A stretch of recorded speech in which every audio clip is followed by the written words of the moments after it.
I Good can't see. morning, everyone. Good morning, Good Tammy. morning. Hey, Sheka. How are you this morning? Doing well. Guys, we are so excited to have everyone with us this morning. We know that everybody missed Principal Hurt this morning. We sure did.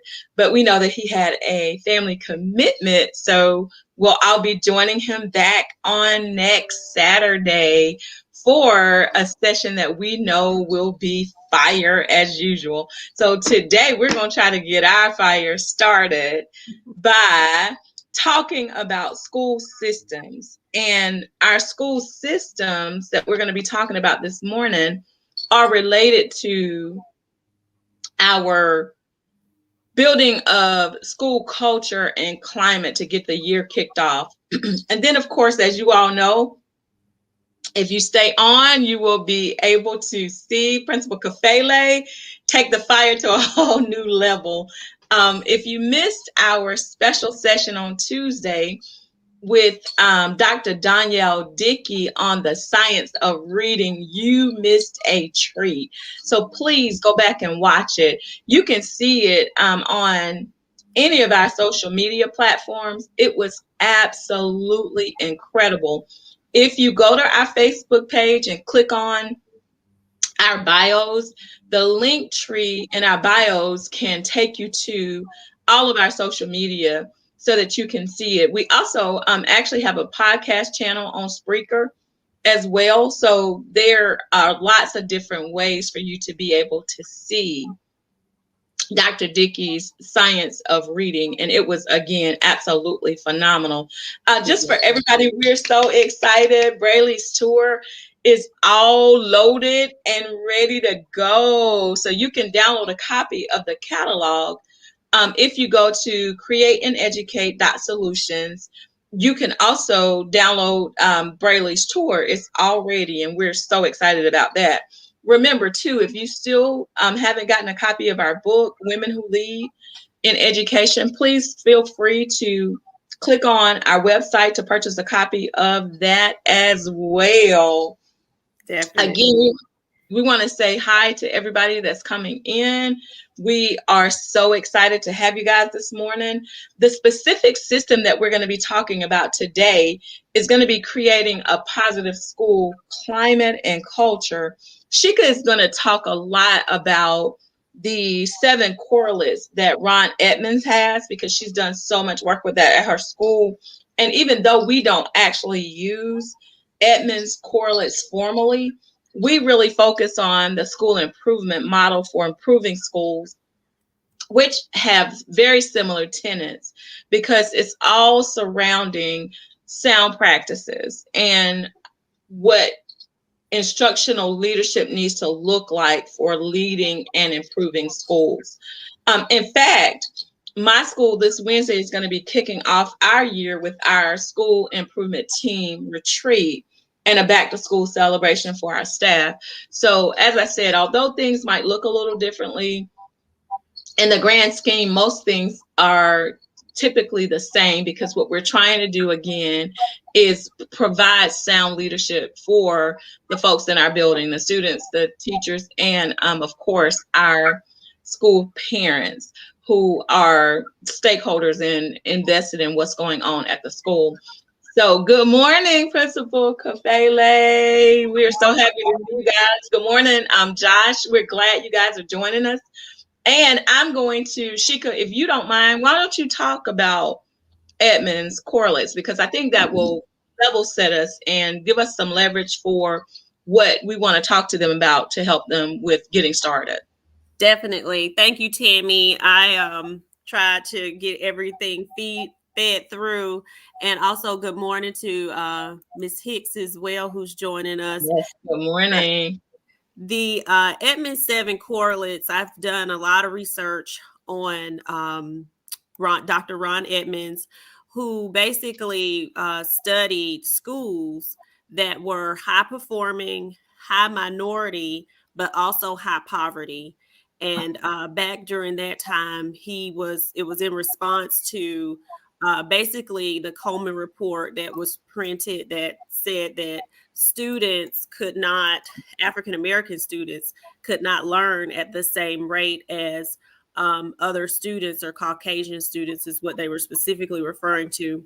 So his research found 7 things in those schools, those high performing, high minority, high poverty schools, that they all had in common. So, in order for us to build a great culture, because we have some of those same characteristics at our school, we wanted to align with Dr. Ron Edmonds, his correlates and his practices. So our whole school culture is organized around that. In order to make sure that the vision was bought into at our school, I would always, the year prior, conduct a what I call a vision meeting. So we would take those correlates, and as a staff, we would discuss what are our practices going to be. First of all, let's look at our data in these areas. And once we examine our data in these areas, we're, assessing how we're doing already. And then what do we need to do? If do we need to make any changes, tweaks? What are we doing now? How do we need to fix anything? So it went over very well with the staff. They felt included. They felt that their voices were heard. They felt a part of the process. So it wasn't my vision going forward in the school. It was our vision placed forward in the school. So, when things Which came is really important. Sheka, do you do that through a needs assessment, or is that do you collect their thoughts through a survey? Which way did you do it at your school? we put the data up, not necessarily like a formal survey. Now we have formal surveys for like the school improvement assessment, as well as our title 1 needs assessment. We have that data and we bring that in as well, but for that particular portion, it's not really a formal survey. It's more or less looking at the data and us having a real discussion around it. Mhm. But also, I would like to preface that, this year, the numbers are, if you've been reading anything, looking at the news, the numbers are, going back up in a lot of places. The CDC has made new recommendations, and different schools and different districts and different states have different mindsets around what is happening. So for our leaders, we want to make sure that I saw a post on the principal's page the other day where someone asked, how do teachers feel supported? And someone put, just being human. We have to be human and make sure that we're treating people like they're humans. It can't be just that we're caught up on a title, or this is set in stone and that is set in stone.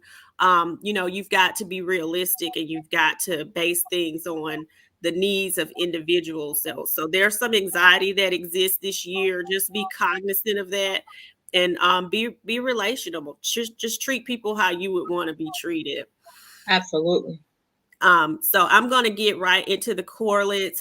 I see Miss Griffin's joining us, as well as Miss Bostic and Good Mr. morning. Baxter. Good morning, everyone. And So Sheka, because we only have like 5 minutes, it's probably going to be that maybe we have to continue the discussion next Saturday with more of mhm. this particular system, Yeah, so yeah. that people don't get nervous, because we are definitely not going to get in the way Oh of no, we Principal Pele. We are going to be out of his way. We are so excited ourselves to hear what Marlina has to say today. We are, and it's 10:39, so we still got some time.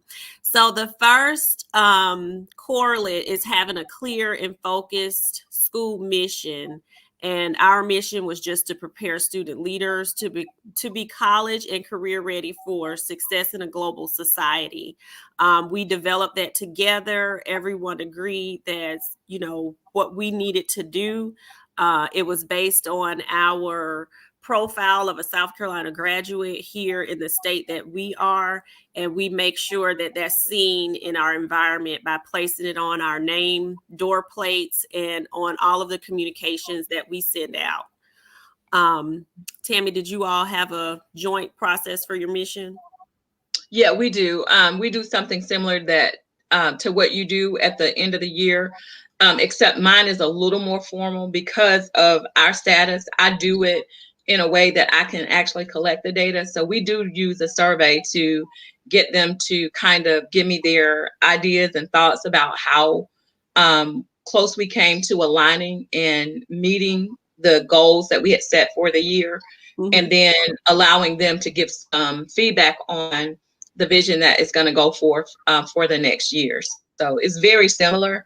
And Mm-hmm. at the beginning of this year, on Wednesday, when we go to the retreat, we'll start with the school improvement team, and then Mm-hmm. we will look at the vision that we're going to take forward to the staff Right. for this school year. And with your school mission, you definitely want to make sure all stakeholders are included. So as Tammy talked about her school improvement team, that includes parents, students, all of those voices need to be heard in that process. And we have a process for that as well with our school improvement council as well as our student council at the school. But everyone should know what the mission and the vision is, and it should be a joint effort to develop it. So the next correlate that was important and found at the schools that were high performing, high poverty, high minority was that they were safe and orderly environments. So what we did at our school is that we went through all of our practices and made sure we had things that were make assuring that our school was safe and orderly. So the first thing when I talked about we looked at data, we looked at our data for discipline, how much of it was, anything with safety.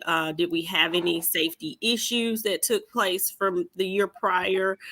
So we looked at all of that data. And the first thing we wanted to ensure is that teachers on a daily basis was giving feedback to the students. A lot of times we'll say that students are not meeting the mark or they're not doing something correctly, but we're not really giving them that feedback. So we had a system where we would do pluses and deltas at the end of the classes. So great job on this, guys. This is where we got pluses.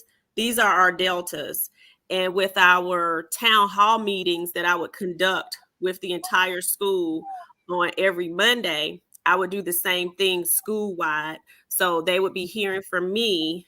These are the things we need to work on. These are the areas we're doing great in. These are the areas we kind of need to, do some improvements. So that constant feedback is important because we can't just look at these things one time a year and then at the end of the year look at them again and say, oh well, we did XYZ, but you haven't talked about anything or you haven't given that feedback on anything to anyone. So pluses and deltas was something that was included in the town hall meetings. I use town hall meetings to kind of set the tone for the day and for everyone to be able to hear from me. We used to, in the administrative team, before COVID, we did that as a group in the auditorium because we had a large auditorium where I could bring all of the students in. But after COVID, we had to take that virtually. But we looked at classroom management, hallway management. The bell system was something that we needed to adjust. The previous administration, before I had gotten there, had taken the bell system out. And the teachers and the students felt like a bell system was needed. So we got that back implemented. Our procedures for lunch to include, how we were going to handle students getting there. All those procedures were included, and even how you're going to respond when there's a discipline issue. And we used Educator's Handbook. So all of that is outlined under safe and orderly conduct, but we made sure that the staff was included. We had conversations. Everything is spelled out and with the staff's input as well as the students' input. And we make sure the parents even know, how we're handling these things with students. and this will probably be the last correlate that we'll have to continue this discussion so that we can make sure we're jumping on with Principal Kafele. But safe and orderly conduct, Tammy, how did you all handle that? Very similarly, but I guess the only thing I would add that we do, that you probably do but didn't mention, is we include, like, whatever those expectations are, they are Mm-hmm. in our communication plan. Mm-hmm.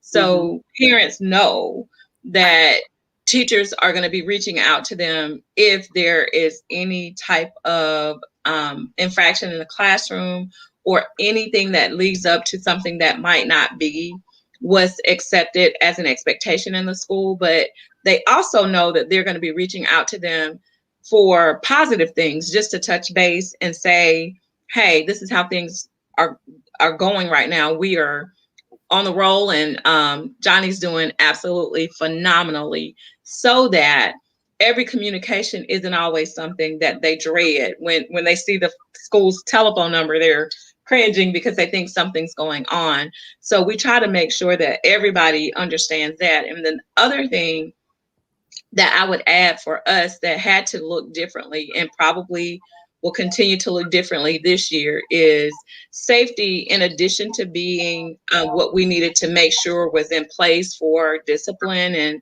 we also use Educators Handbook. Mm-hmm. We took it to another level just to be sure that we were including those COVID practices that made the staff feel safe. Like, we Mm-hmm. were trying to make sure that we were taking care of them and taking care of the students. And so there was not that extreme anxiousness that comes with all of the uncertainties that are out there surrounding a virus that, we know very little about still. And what we did was we put some things in place that allowed for the staff to feel safer, with reducing the number of contacts with the special area teachers, um, Mm-hmm. allowing lunches to be delivered to the classroom, just various things that made the environment feel safer, Right. in addition to feeling safe from those things that make you anxious about discipline. Definitely. And we did the same thing. And Tammy and I are willing to share our whole philosophy is centered around the fact that she and I were not going to just I keep isolated to an island. She and I collaborate constantly on things. And that's how you really make sure that your practices that need to be in place are in place. You've got to find that trust mate, and that's what she and I call one another. So if you don't have that already, reach out to Tammy and I. We are very willing to share. Last week when we talked about communication plans, a few of you reached out to get those. We shared those. If you need the COVID plan that we use to make things a little bit safer, we're willing to share. I'm at the middle level. She's at the elementary level. So you'll have two different levels that you can look at, but we did the same thing. Breakfast was not in the cafeteria anymore. It was picked up, bagged, straight to class. They ate breakfast in class. And same thing with lunch. They went and picked it up from the cafeteria, took it back to class. But we definitely had those as well. And the last thing before we jump off, under safe and orderly conduct, one of the things that we knew we had to address with teachers, students, and parents was a better understanding and a true definition of what bullying was. We would get like lots of statements about bullying and, oh, this happened. But when you really talked about it, it was a conflict. It wasn't bullying. So we knew that everyone needed a better understanding of what that was. So we defined that. We made sure that teachers understood what that definition was, parents and students, so they know the difference between I'm having a conflict and whether or not they're being bullied. And I So think she could, that probably starts as early as pre-K and goes all the way through high school, because without the understanding, any level of conflict becomes bullying in some families. So right. I think that's the reason that we do have to do that level setting. Mm-hmm. And the last thing I'm going to say before we jump off, because we are getting out of the way, when It's we for look sale. at, yes, our discipline, one of the things we knew we needed to reduce were infractions, as well as it needed to be more interventions. So we hired a behavior interventionist. That's something I included in my Title I plan. Tammy included a behavior interventionist in her Title I plan as well. And those behavior interventionists for my school, and Tammy can speak to it for hers, really made a big difference. And it's not the like behavior interventionists where it's just more discipline before they actually get to the assistant principal.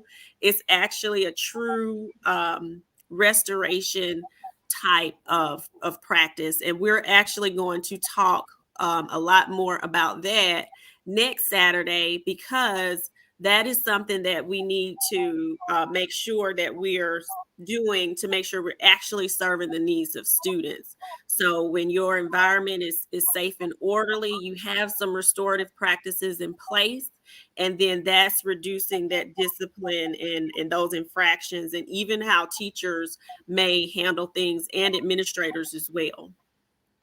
Yeah, I totally agree, Shika. And with Miss Brown, I think it was kind of similar. Like our practices were reinforced because, we started to implement the PBIS in our school, and we came up with our own, the staff did, way of being, which is what we are now, Right. being Paul's Elementary. But we came up with our own way of being, and those expectations, along with restorative practices, really Mhm. allowed for us to see a difference in the way things were happening at school. Okay. Well, thank you all so much. I Yes, see thank y'all. Principal Baggage on, as well as I saw Miss Pickett on, Principal Klingman. Thank you all so much for joining us, Miss Rice. Um, Yes, thank y'all. we appreciate you tuning in, and we will be back next Saturday to finish this, because we want to get through the correlates and make sure that you all have a great start to the year. We'll Yeah, share any of this with you. We know that some schools have already started back, and we're starting back very soon. So we want your year to go great. We don't want anyone to be out absolutely. there on a silo. We are willing to collaborate and willing to share anything that you need with you. So thank you all for joining us, and make sure Yes, you log on with Principal Kafele it's next. okay, like, yeah, so we're Yes, hopping off so we can get there. Uh, exactly. We're looking at the time. Um, Merlina Valentine is a phenomenal educational leader, and she has so much insight. If you don't follow her, make sure you're following her as well. She does her sessions that really keep you motivated, and gives you that motivation that you might need throughout the year. So make sure you're hopping on for that. And if you click the link in our bio, you can follow us on all platforms so you know when we're going live, or you can listen to us in a different format through our Spreaker podcast. So thank you all, and have a great rest of your weekend and a Bye, great guys. week. Have a Bye good bye. Saturday. Bye.